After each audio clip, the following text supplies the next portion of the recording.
વડોદરામાં પૂરની સ્થિતિને લઈને કલેક્ટર ઓફિસમાં કોંગ્રેસે ઉગ્ર વિરોધ નોંધાવ્યો। પૂરગ્રસ્ત વિસ્તારના નાગરિકોને યોગ્ય વળતર મળે તેવી માંગ સાથે વિરોધ કર્યો। કોંગ્રેસના નેતા અને કાર્યકર્તાઓએ કલેક્ટરની ઓફિસ બહાર બેસી સૂત્રોચ્ચાર કર્યા, જેમાં વિશ્વામિત્રી નદી પર થયેલા ગેરકાયદેસર દબાણો દૂર કરવા તેમજ અધિકારીઓ સામે કાર્યવાહી કરવા પણ માંગ કરી હતી। તો કોંગ્રેસે પૂરની માનવસર્જિત પૂર ગણાવ્યું હતું।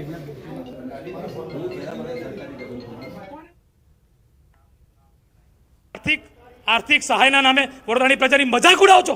100 रुपया कैश डोल, शरम नहीं आवती? 100 रुपया कैश डोल અને 18 વર્ષથી નીચેના છોકરાઓને 60 રૂપિયા। શરમ કરો। તમે ભ્રષ્ટાચારથી આ સ્માર્ટ સિટી કરીને આ વડોદરામાં સ્માર્ટ ભ્રષ્ટાચાર કરીને તમારા ટેકનોક્રેટ મેયરો કરોડપતિ અબજોપતિ થઈ ગયા। અમે આ બાબતે સાંકીને લઈએ। આર્થિક સહાય કરો। 25,000 આ મોંઘવારીમાં 2,500માં શું થાય ઘર વખરીનો સામાન? જ્યારે સહાય મુદ્દે કલેક્ટર બિચલ શાહે કહ્યું કે અમે સર્વે કરી કેશડોલ અને સહાય ચૂકવવાની શરૂઆત કરી છે। કેશડોલ પુખ્ત વય માટે 100, પુખ્ત વય ન હોય તેને 60, ઘરવખરીના સહાય પેટે 2500 રૂપિયા ચૂકવી રહ્યા છીએ। તેમજ ગેરકાયદેસર બાંધકામો દૂર કરાશે।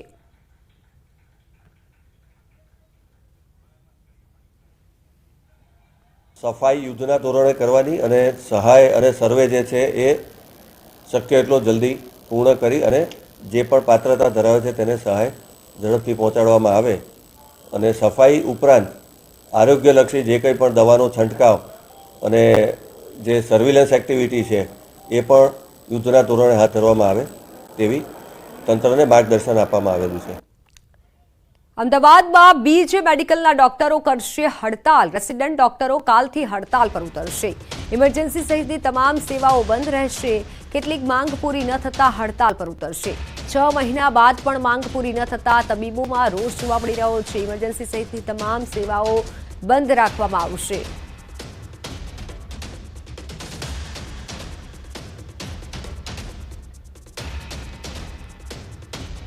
વડોદરામાં પૂરની સ્થિતિ બાદ રહીશોમાં ભારે નારાજગી જોવા મળી રહી છે અને તેમાં પણ વોર્ડ નંબર 2ના નગરસેવક મહાવીરસિંહ રાજપુરોહિત રહીશોના રોષનો ભોગ બન્યા। નગરસેવક જાદવ પાર્ક પાસે પહોંચ્યા, જ્યાં લોકોએ ઘરવખરીનો કચરો રોડ પર મૂકી કોર્પોરેટરનો હુરિયો બોલાવ્યો હતો। લોકોનો રોષ જોઈ કોર્પોરેટર પણ ફોન પર વાત કરતા રહ્યા।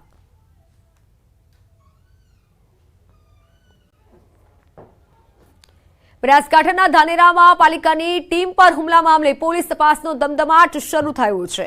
દબાણ હટાવવા ગયેલી પાલિકાની ટીમને ધમકાવી અભદ્ર વર્તન કર્યું હતું। ધાનેરા પાલિકાના પૂર્વ પ્રમુખ બળવંત બારોટ સહિત 8 લોકોનું ટોળું એન્જિનિયર અને કર્મચારીઓને ધમકાવ્યા હોવાનો આરોપ લગાવાયો છે। પાલિકાના કર્મચારીઓ મામલતદારને આવેદનપત્ર પણ આપ્યું હતું।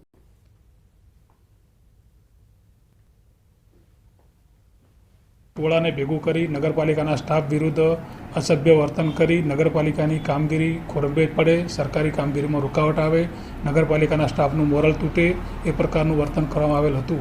જે સંદર્ભે નગરપાલિકાના સ્ટાફે મને અને નગરપાલિકાના વહીવટદાર એટલે કે મામલતદારશ્રીને આવેદનપત્ર આપેલું છે।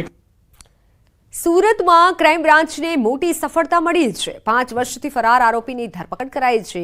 છેતરપિંડીના ગુનામાં નાસ્તો ફરતો હતો આરોપી। ટેક્સટાઇલ માર્કેટમાં કરોડોની ઠગાઈ કરી હતી। આરોપી ધવલ ધોરાજીયા વડોદરાના રહેવાસી છે। 13 જેટલા વેપારી સાથે ઠગાઈ આચરી હતી। 21.36 કરોડનું ફુલેકું ફેરવી અને આરોપી ફરાર થયો હતો।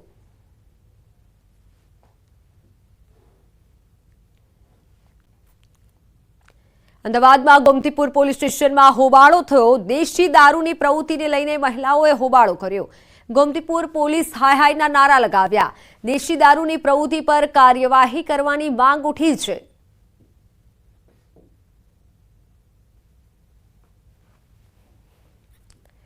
વાત રાજકોટની। રાજકોટ શહેરમાં ચડ્ડી દુકાનદારી ગેંગનો આતંક સામે આવ્યો છે। ગાંધીધામ પોલીસ સ્ટેશન વિસ્તારમાં આવતી એડીબી હોટલના પાછળ રત્નમ રોયલ સોસાયટીમાં એક રાતે 3 જેટલા મકાનોને નિશાન બનાવ્યા, જે સમગ્ર ઘટના સીસીટીવીમાં કેદ થઈ હતી।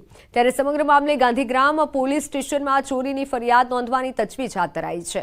ચોરીની ઘટનાને લઈને ગાંધીગ્રામ પોલીસની નાઇટ પેટ્રોલિંગની કામગીરીને લઈને પણ અનેક સવાલ ઉઠી રહ્યા છે।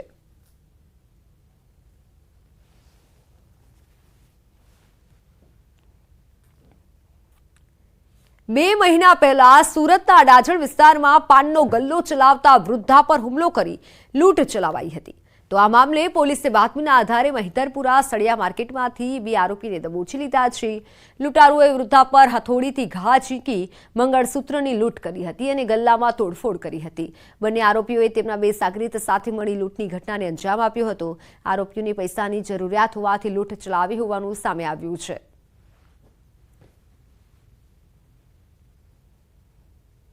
એ ગલ્લાવાળા વૃદ્ધાબેનને 2 આરોપીઓ આવી છાતીના ભાગે હથોડી મારી અને મંગળસૂત્રને લૂંટ કરી ભાગી ગયા હતા. બનાસકાંઠાના ડીસામાંથી શંકાસ્પદ ખાતરનો જથ્થો ઝડપાયો છે. સરકારી ફોસ્ફરસ ખાતર ગોડાઉનમાંથી ઝડપાયું છે. ડીસા તાલુકા પોલીસે વેદાંત ગોડાઉનમાંથી શંકાસ્પદ જથ્થો ઝડપ્યો છે. ખાતરને બીજા પેકિંગમાં ભરી સબસિડીવાળા ખાતરનો કાળો કારોબાર થતો હતો. પોલીસે 500 બોરી ખાતરનો જથ્થો સીલ કરી વધુ તપાસ હાથ ધરી છે.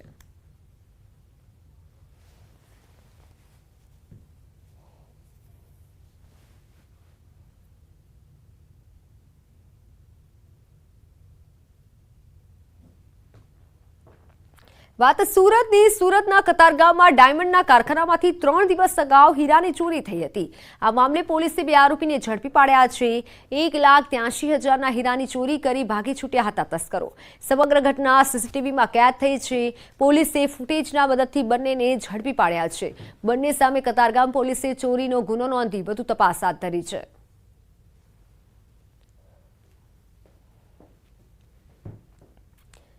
રાજકોટમાં વડતાલમાંથી કાઢી મૂકેલા 4 સ્વામીના છેતરપિંડી કેસમાં તપાસ તેજ કરાઈ.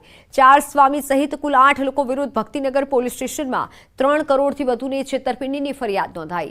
ત્યારે સમગ્ર મામલે રાજકોટ શહેર ક્રાઇમ બ્રાન્ચ દ્વારા આરોપીની શોધખોળ હાથ ધરવામાં આવી. રાજકોટ શહેર ક્રાઇમ બ્રાન્ચ દ્વારા વિજય પ્રકાશ સ્વામી ઉર્ફે વીપી સ્વામી, જયકૃષ્ણ સ્વામી ઉર્ફે જેકે સ્વામી, માધવપ્રિય સ્વામી ઉર્ફે એમપી સ્વામી, દેવપ્રકાશ સ્વામી ઉર્ફે દેવપ્રિય સ્વામી સહિત 8 લોકો સામે ગુનો દાખલ કરાયો છે. દેહગામ પાસે લીંબ ગામ છે, ત્યાં 510 વીઘા જમીનમાં એક ભવ્ય મંદિર તથા ગૌશાળા બનાવવાની છે. તેની માટે આ આરોપીઓએ એવું કીધું ફરિયાદીને કે જો અમે ડાયરેક્ટ ખેડૂતો પાસે જશું તો વધારે ભાવ લેશે, જેથી કરીને તમે આ જમીનનો સોદો કરી આપો. આવી રીતે આરોપીઓએ ફરિયાદીને વિશ્વાસમાં લઈ તેની પાસેથી સાટાખતના 3 કરોડ 4,50,000 રૂપિયા મેળવી ફરિયાદી સાથે છેતરપિંડી કરી છે. જમીન મકાનના લેવેચ કરનારા વેપારી જસ્મીન માઢકને સ્વામીઓએ દહેગામ પાસે લીંબ ગામની 10 વીઘા જમીન પર ગૌશાળા તેમજ મંદિર બનાવવાનું કહી સ્વામિનારાયણ મંદિરમાં રોકાણ કરાવી પૈસા કમાવાની લાલચ આપી હતી. જેમાં જમીનની ખરીદીનો સોદો કરી સુથી પેટે 3 કરોડથી વધુ રૂપિયા આરોપીએ લઈ લીધા હતા. ત્યારબાદ જમીન પેટીનો દસ્તાવેજ ન કર્યો તેમજ રૂપિયા પણ પરત ન આપી છેતરપિંડી આચરી હતી. 8 આરોપી વિજય પ્રકાશ સ્વામી ઉર્ફે વીપી સ્વામી, જયકૃષ્ણ સ્વામી ઉર્ફે જેકે સ્વામી, માધવપ્રિય સ્વામી ઉર્ફે એમપી સ્વામી, દેવપ્રકાશ સ્વામી ઉર્ફે ડીપી સ્વામી, લાલજીભાઈ બાબુભાઈ ઢોલા જે આ ગુનાના દલાલ તરીકે સામે આવ્યા હતા ફરિયાદી સામે, અને સુરેશભાઈ ગોરી પણ એજન્ટ છે, અને ભૂપેન્દ્રભાઈ શનાભાઈ પટેલ, વિજયસિંહ આલુસિંહ ચૌહાણ આ બંને ખેડૂત બનીને ફરિયાદી સામે આવ્યા હતા. તમામ આ 8 આરોપીઓ વિરુદ્ધ આઈપીસી કલમ 406, 409, 420, 120B હેઠળ દાખલ કરી વધુ તપાસ તજવીજ ચાલુ છે. તો સમાચારોમાં હાલ બસ આટલું જ. રજા આપશો. નમસ્કાર.